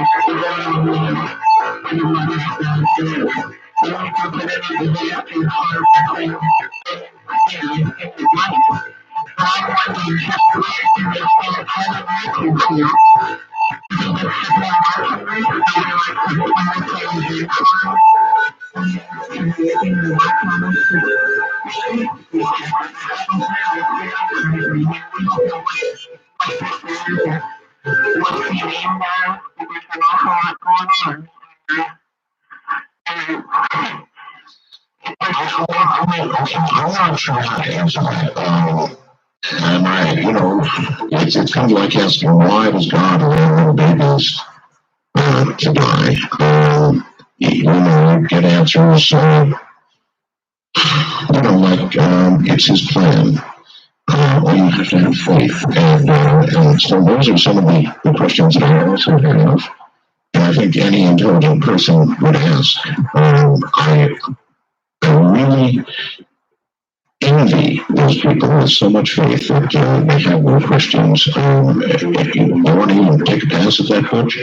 Well, also being Catholic, I have a lot of questions also. But it's just like I was listening to a speaker one time, and the question was put to him almost just like she just put it to us. And he said, well, he says, you have to be really naive to think that the Almighty, whoever he or she may be, only created us in this vast universe, in millions of universes and billions of stars. And he says, I don't think we're all that special. He said, I just believe, he said, that there's others out there. And eventually in time, we're going to meet them better and different. And just some thought. And I think that's exactly how they're going to be. Good, bad, or indifferent. Yeah. All right. Let's go to Los Angeles, California. Christian, which house can I bell? Oh, our goal is such a legend. And I had a question for you and also for Nick, and that is, with these sweepers, since you know you're very good friends with them, he seems to think that the interaction between humans and extraterrestrials is something that we can learn from each other, better understanding, some kind of intellectual understanding. But recently I saw it from the last time, and it scared me to pieces of it. In fact, when I came home that night, I couldn't sleep on the terror. Your phone is fading away. You need to get closer to the place. Oh, hello? Yes. I saw these film the fourth time, and when I came home, it scared me to death. I couldn't sleep all night. And it seems now, it's like what you're saying about these regulations, that there probably actually is truth to that film, that the way E.T., it's not cute and cuddly and friendly and intellectual, but it sounds like that in a way we need to be very fearful. And it's just like, I kind of find that very, very disturbing. And again, it was a pleasure to talk to you. I mean, Arco, you're such a legend, and I wish you well. And I just want to say thank you for this show, because the way the government has controlled the media now, you're probably one of the very few outlets where there's actually the freedom of speech is still alive and well. And we need to, especially you about, I mean, this is a very important topic that the government is holding up since 1947.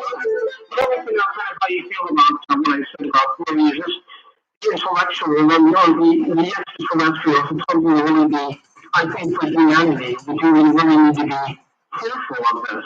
And again, thank you for your time, and it was a pleasure talking to you guys, especially you one. All the best to you. Take care. For the legend stuff as well, something else more. Again, what you're going to say.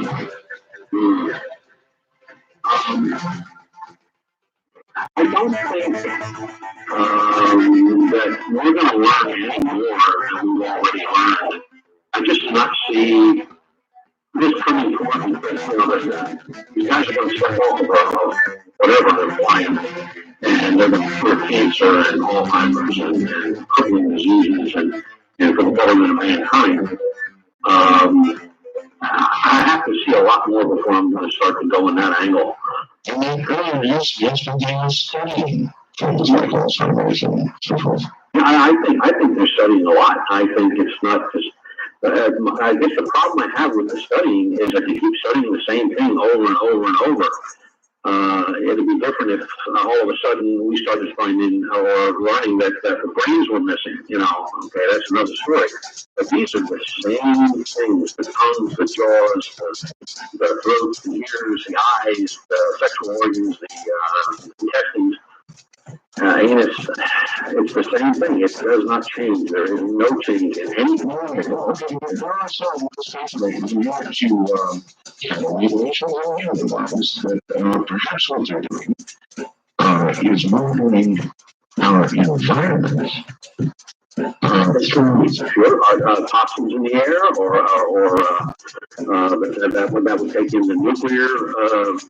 Are they getting ready to come to this planet and they want to check us out and check out what we're going to be like, or is this going to be a place that they can survive, or they could even visit without the War of the Worlds type of they get a flu virus and they all die. Yeah, exactly. Or are we in the process of changing this into a place that will not be habitable for them? Right. Yeah. Interesting. All right. Let's go to the wildcard line. I think Oak Island, North Carolina. You're on there. Hey, Mr. Bell. Thank you for taking my call. I waited a long time to talk to one of you guys because I know you're not going to make fun of me. And I'm a firm believer that my whole family's been affected at one time or another. Personally, I removed an implant from the left side of my nose. After I took it out of my nose, I really don't have any recollection of being abducted or anything done to me except for some strange bruises and some marks. But there's 3 places on the left side of my body that I believe have an implant in it now, and they vibrate from time to time. And I don't know if anybody else has ever complained about these things vibrating, but mine do. And I think they put them in a tougher place for me to get to this time. And my girls, I've got 3 little children, and they draw pictures. And they're scary as hell.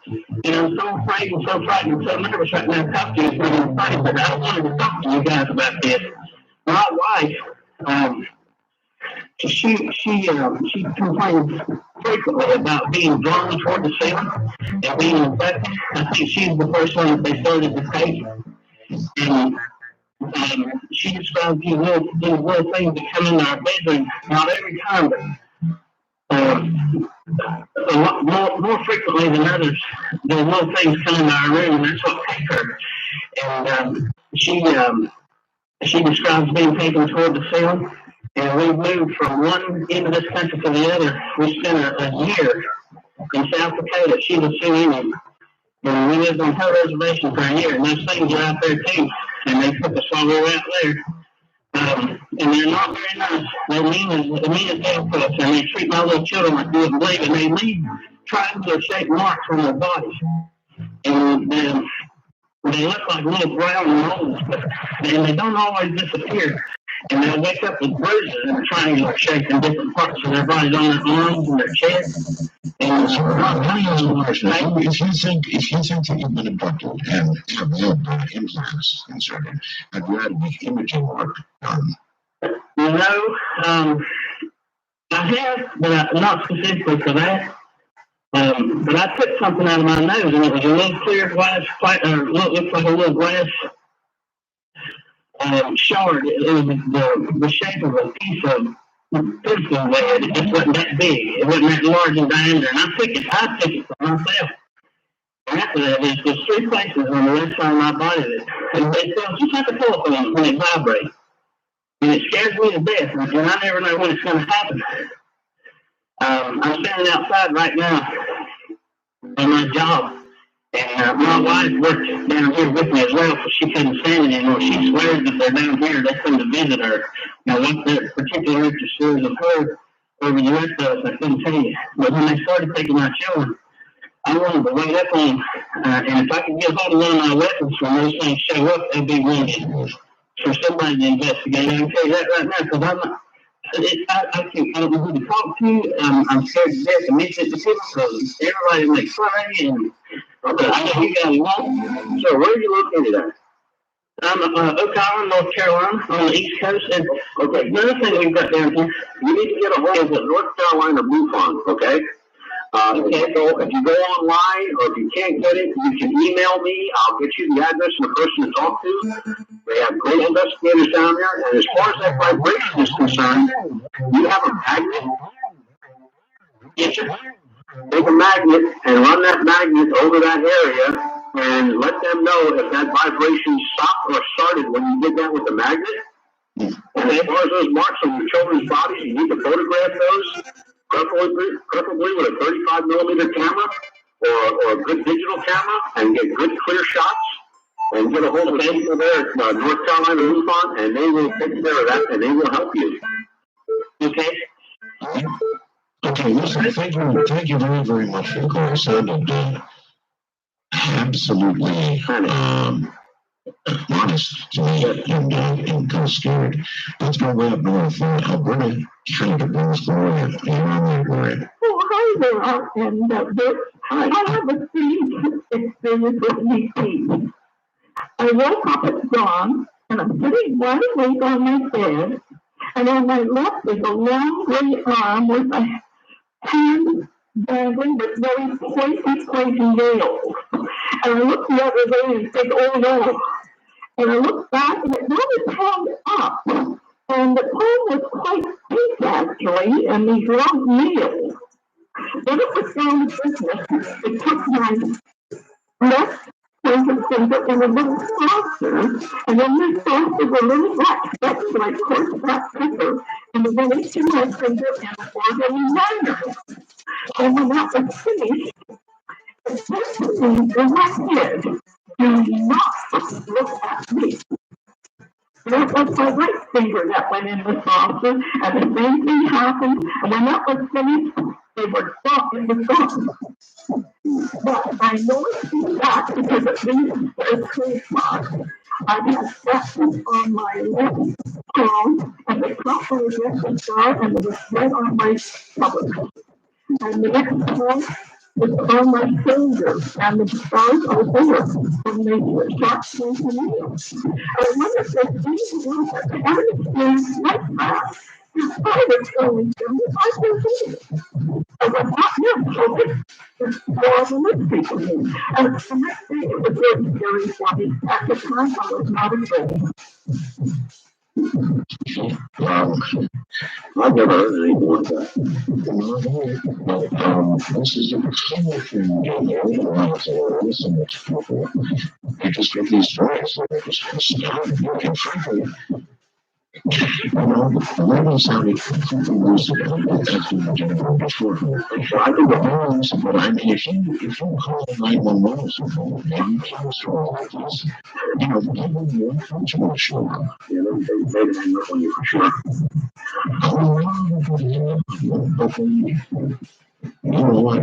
Be in some danger of getting an examination, not by aliens, but people with degrees. I'm afraid right. Yeah. Judy from Ohio, around the world, put your hand on. Hi, yes, I call you from Ohio. I'm being shy now. I listen quite often. I work second shift, and I have tonight, so I can hear you cooking. I've had a lot of things in my life, and my parents have things, and had a strange life. But the one thing I wanted to talk to you about tonight, let's see, it's been many years now, because my son was just like 7, and now he's in his 30s, so almost 30 years ago. I found a book. My son is in 4th grade, we're kid writing, my sister was out in the country and had gone over there to take them food riding, and there was nobody home, the house was locked, and I was walking in a room through the trees next to the little boy there, and in the snow was a foot, and the first thing I thought was like, oh, Miss killed the deer, and the dog took the bones, and I picked it up, and then I got real scared for a second because I thought it was human. It was like, I didn't have any medical training then, which I have now, but it wasn't a human foot. And even then I thought, well, this isn't made right. It's not for a moment to describe yourself, please. Okay, yeah, sure will. It was, okay, it was like, it was fresh bone. It was fresh, like you go to the meat market and you get a bone for your dog, and it had a little bit of gristle on it. It didn't have any skin or any hair or anything. And it was, there was like one joint where the heel is. And the whole thing was maybe 14 inches, 12 to 14 inches long. There was the heel part, and then from the heel, it was like one bone that would come out, tear it to a little joint, and then there was several of these, not like 2 or 3, but maybe like 4 to 6 or 7 of these. I'm going to ask you to pull down through the vacuum for a jingle. Oh, sure. Alright, we're coming up to break, so stay right where you are, but stay where you are. From Manila in the Philippines, I'm Mark Bell, and we'll be right back. Butch Witkowski is my guest. We're discussing something very delicate, very sensitive: human abduction, human mutilation, and everything that sort of goes along with it. And we've got a very interesting caller on the line who found what amounts to a foot of some sort, and we'll talk more about that in a moment. Doug in Richfield, Minnesota, fast blast me the following. Keep in mind that the aliens might be very peace-loving, but we know what that means. Peaceful to their own kind. Anchors are very peaceful, but very peaceful sort. But their livestock, they might disagree. We'll be right back. All right, back now with Butch Witkowski and our guest from Ohio, Judith, our caller. Judith, you're back on the air again. This foot, or whatever it is, can you be fairly certain it was not animal or fowl? No. Okay, first off, I didn't make it very clear. I was walking in the woods. I first thought it was a deer when I did pick it up. It feels about the same weight as you would think one would feel. And it had, from the joint at the back, it had maybe 4 to 6 or so, I didn't count because there's no on them. From the heel to what would be appeared to be like a toe joint, they were just one thing, like a pencil or something. It was more than a bunch of little joints like on the back of your hand. And then there was one joint, and then there was like 2 inches of what would be like a toe. But it didn't angle like human toes do. It was the whole thing was like a triangle, okay, like a long skinny triangle. And it had still tacks around it. And from the heel straight end, there was one little coming up. And I'm shooting this thing like, first I thought it was a deer. I picked it up and I thought, oh my God, it's a human foot. And I figured if they kill somebody and they're going to kill me and the kids, I was real scared for a second. And I'm looking at this thing, and I'm thinking, wait a minute. Because I thought these were made like hands, with all the bones. And there wasn't all those bones. And then there was no like big toe and little toe. Everything was the same. And from the heel part, it came up about 2 inches. It was just one bone, and I thought it was supposed to be 2, like the wrist. It's always more than the hand. There was one bone, and the weirdest part of the whole thing is, it was like solid bone. It didn't have an inside opening.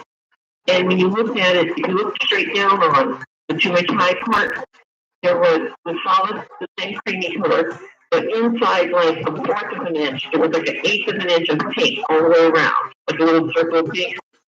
The strangest thing of this is, if you turn the thing so you're looking at it on the same plane, it was like, it wasn't broke off or something, it was cut off. It was cut like fresh board where you go, and then at the very end there's a little tick on the board where it doesn't quite clear. It had that little tick thing. So I don't know where it came from. I know it wasn't an animal. I've looked at all kinds of pictures of deer paws, deer paws and everything. I took it, I was going to wrap it in his house because my brother-in-law worked for a vet, and he always wanted to be a vet and get to the Civil War. And he grew up on a farm. I thought, well, maybe Jim will know. And if he doesn't, I was still married to a professor, and he didn't know, but nobody knew everything. And we would take them to Case Western or somewhere. It wasn't a matter of carbon dating because it was fresh gold. And back into town, I had the car, and I was going to put it in the car, and my friend, and he held it too. We both held it, I looked at it. And he was freaking out, and he never really freaked out about things. After I leave his own mom over in the car, and walked in the car with us. So I stuck in the car to the tree along the corner of my sister's house as high as I could reach. And this is way out in the country, and I took Danny home, I came right back, and my brother-in-law and sister-in-law was there. Now, when somebody before, there was lights in the woods, which is what I don't know if they're connected or not, and we're not going into that. There was some weird lights in the woods. No, it was not. That's what Tracy said. We did the house, and my sister said, "No, have some coffee." I had a quick cup of coffee. I said, "I gotta go out and get this thing before it gets dark." And it was in the winter, it was starting to get dark. And I told him, that I had this thing in the tree, kind of like laughed at me. And he didn't remember the light they saw in the summer. I guess I'm going to get something I didn't mean to. My parents had followed the light like 16 or 20 years before, but they followed the light one night for miles. That memory was gone from that same day, 4 times off, because I was upset about something. And my mom and my stepdad had never ever wavered in this memory of following this light, and the memory was gone until the day they died. That's very scary. Okay, listen, thank you. We're going to have to go, but thank you very, very much for the call. What shame. I can understand something wanted in the car, but what a shame something like that was not preserved and identified. How many, have you heard of cases like that where that's apparently not found or animals were found? No, not at all. No, not in any research I've done. I haven't come across anything like that. Never know which one.